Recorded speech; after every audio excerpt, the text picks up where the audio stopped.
তার চরণে ভক্তি রেখে আমি আমার গান করবো। আমার বাজার নাজমুল শাহ, তার চরণে ভক্তি রেখে আমি আমার গান করবো। এবং আজকে আমরা যার পৌরুষে এবং মাজারে আসছি,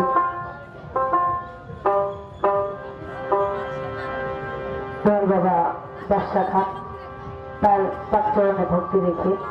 এবং আজকে এখানে আমরা যার বেড়াতে এসেছি সে হচ্ছে আমারই বাবা, শরী বাবা, তার চরণে আমার ভক্তি। এবং এখানে আছেন আমার আন্টি জোহরা বেগম, তার চরণে আমার ভক্তি। এবং শরী বাবার সঙ্গে যারা এসেছেন তাদেরকে জানাই আমার আন্তরিক শুভেচ্ছা আমার গানের কথা। এবং সেই যদি কোনো ভুল ত্রুটি হয় সবাই আমাকে ক্ষমা দৃষ্টিতে দেখবেন। আর একটা কথা, আমি একটু শারীরিকভাবে অসুস্থ, এই কারণে রিচার্জ করিনি, তো আমি যদি লালন করি বসে যাব। ধন্যবাদ।